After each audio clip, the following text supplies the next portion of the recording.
Morning, all. All right, so news of the day video combined with a preview. There are 3 games today. Any day that there are 3 or less games, the preview goes in with a news video. Same as on Friday, where there's just the 2 games. Last night there was a trade made in the NHL, so it's morning. Let's go ahead and discuss it. Anthony Beauvillier, who the Canucks acquired in the Bo Horvat deal, is gone from the Vancouver Canucks, traded to the Chicago Blackhawks. The Canucks get back a 2024 fifth-round pick. Chicago owns multiple fifth-round picks. Whichever one is the best fifth-round pick is the one Vancouver will get. But they also acquire $4.15 million in cap space, which has led to a lot of discussion about whether or not Ethan Bear is going to be signed by the Vancouver Canucks and what else they might do with that $4 million in cap space. I think it's more likely they look trade route. They've been discussing trades for defensemen for quite some time. We'll see if maybe there's something to the idea of Carolina moving a defenseman. Maybe they're going to poke around and see who they can get from there. Certainly, Jalen Chatfield stands out as one that the Canucks organization knows. So, anyways, just throwing that out there. But Beauvillier had a rough start to the season. I think he just needs more minutes. He was quite good after arriving from the New York Islanders. But, I mean, with that $4 million cap hit, basically the most you could ask for back would be a 2024 fifth.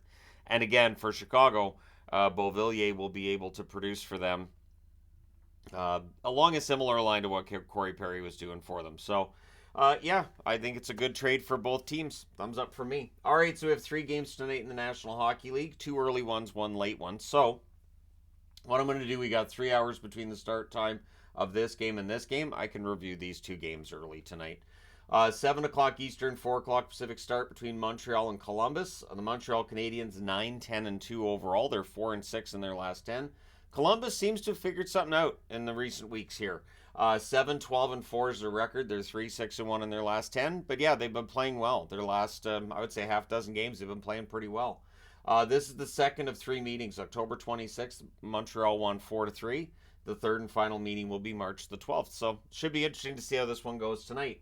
7:30 Eastern, 4:30 Pacific. The Detroit Red Wings, those who now have Patrick Kane signed, will be in New York against the Rangers, a team looking at getting Adam Fox off LTIR in time for the game.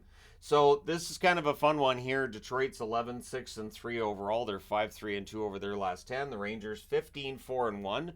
They're 7-2-1 over their last 10, and probably a little bit ornery coming off of that loss against Buffalo. So this is the second of 3 meetings on November 7th. The Rangers won this matchup 5-3. These teams will meet again on April the 5th. So right near the end of the season there. So yeah, let me know who you think wins that one. And then at 10:30 Eastern, 7:30 Pacific, the Washington Capitals and the LA Kings. They meet up, so this game will have my undivided attention. The only game on at that time. The second and final meeting between these teams will be on January the 7th in Washington. So the Caps are 10-6-2 overall. They're 6-3-1 over their last 10. They're coming off of a loss against San Jose, and now they're in LA against a Kings team that's not usually easy to beat. The Kings are 13-3-3 overall. They're 8-1-1 in their last 10. They're a team that's unstoppable on the road, and now they've become pretty good at home too. So be interesting. So again, let me know in the comment section below who you think wins these 3 games.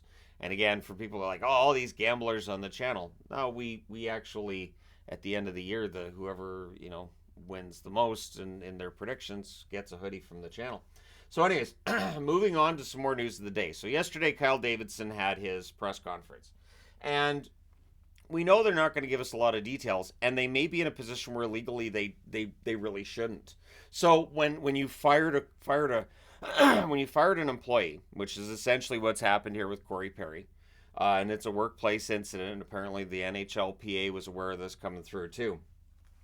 You also have to be aware that there could be potential lawsuits. You don't want to come out with a bunch of info. And again, there's also the fact too that if this is something that happened in a workplace, like, we don't know exactly what it was, so speculation could be wild and crazy. But he did say it has nothing to do with other players or their families. He said the rumors that are going around are gross, and I agree.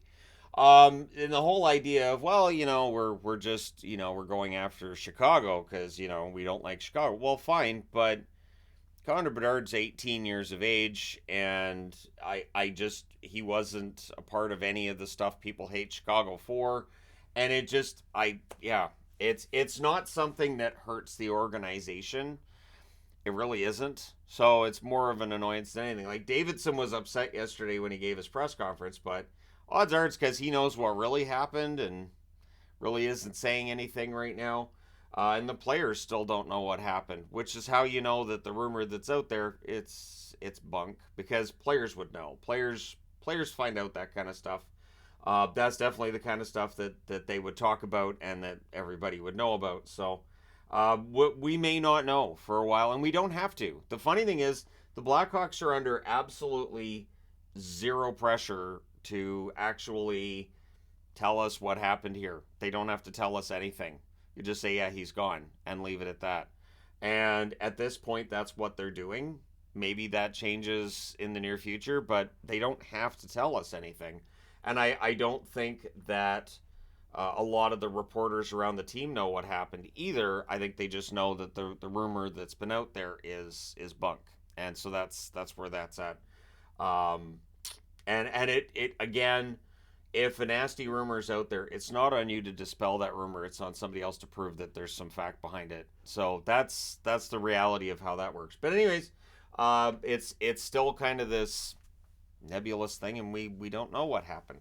So speculate away is what people have been doing, I guess.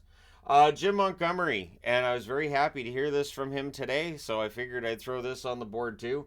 Coach of the Boston Bruins, saying it how it is. He hasn't been happy with how they've been playing for about 6 games. Thank you. Yes, that sounds about right.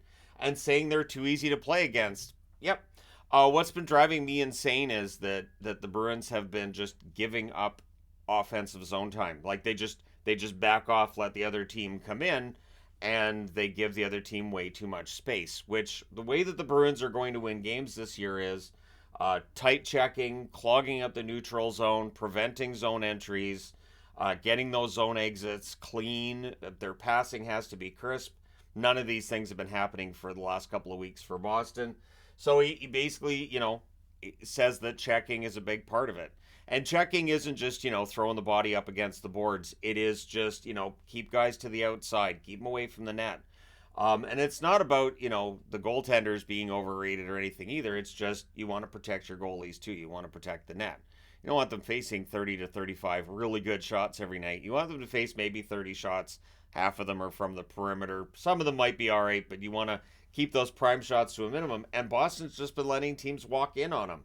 So, yeah, it's been frustrating to watch. I'm glad the coach sees it too, because, it could just be a matter of me being too hard on the team. But yeah, coach, absolutely. I agree. So hopefully with a coach that knows what the problem is, they work on getting that resolved as soon as possible. So it feels like the Oilers are getting it together, but we've been here before, and we've been here before this season. So they've won 3 in a row with that shootout victory last night against Vegas. And even though, yes, Skinner didn't, keep that net as a fortress in that third period against a team from the fortress, but they do get the win in the shootout. So what's interesting is they won 3 games under the new coach, under Knobloch. Then they lost 3. And then they've won 3 again. So they have to avoid that 3-game losing streak. They have to maintain this. But at the very least, they've won 6 of their last 9. So things in Edmonton are going pretty well right now.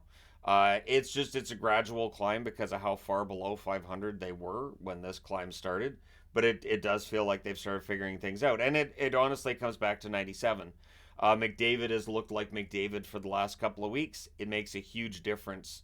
And it may make that whole scoring race kind of moot pretty quickly here. I would not be surprised to see McDavid at the top of the scoring list again within the next few weeks, and then just stay there. Just be like, yeah, no, I like it here. It's my place. I'm just going to keep it.